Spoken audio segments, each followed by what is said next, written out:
What is up mga kabuhok? My name is Balbon and welcome back sa ating unboxing series. Ayan, meron tayong guest ngayon at ang ating guest ay ang Radical White. Ayun.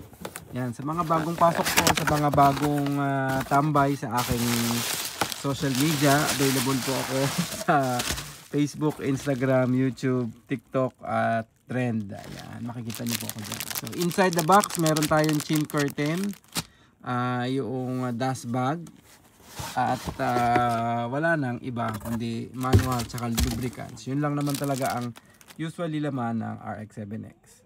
Yun po, yung RX-7X po, siya yung flagship racing helmet ng Arai.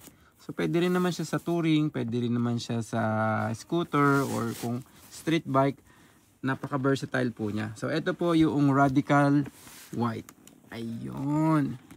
So meron po tong apat na variation, Radical White, Radical Black, Radical Green, at saka Radical Red. Yan, Radical Red. So apat sila. Ito po ay yung design ng Arai na generic or wala siyang pagmamay-ari nino man. So yun po, apat po yung kulay niya, white, black, red at saka green. So bagay na bagay po sa mga pwede nyo pong turnuhan, makakapili po kayo kung anong gusto nyong kulay. Yan po, RX-7X, touring, scooter, street, racing, adventure, pwede rin naman. Kasi helmet din naman siya. Nalalagyan po ito ng Pro Shade system. Ito po yung may maliit dito na pwede mo itaas, pwede mo ibaba. Yun po yung sagot ng Arai para sa kanilang drop down sun visor. Kung gusto nyo mong makita, check out nyo lang po yung aking Facebook. Nakalagay naman po dun sa aking mga album yung mga pictures ng mga Arai. Ayan. So ano pa ba? Ventilation, merong isa sa harapan, dalawa, tatlo, apat. Tapos dito meron siyang exhaust vent. Ayan, open, close. Ito ay close, open yung babuka. Close yung papasok. Winglet, nalalagyan din to ng spoiler para lalong pumogi. Ayan, double D-ring na rin po ito.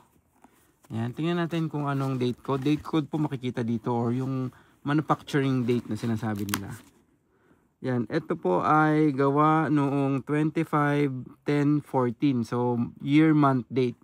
Year is 2025, 10 is October, 14 is the day nung ginawa ito. Yan. So batang-bata pa po itong helmet na to. Yung po mga helmet natin, madalas po ako nakakakita ng mga naglalagay ng Bluetooth comms yung pa-clip yung ginagamit dito. Pero kasi ito po, kung titingnan nyo po, may rubber dito.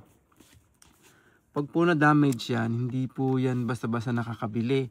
Ang nangyayari po niyan is pinababalik dito or ang gusto ni Arai is yung mismong authorized technician nila yung magkakabit. So, ingatan nyo po yung mga helmet nyo, lalo yung mga Arai, na maglagay ng pa-clip. Mas maganda po yung padikit na Bluetooth comms kasi mas pwede nyo siyang itaas dito yung Bluetooth comms para hindi sumasayad sa inyong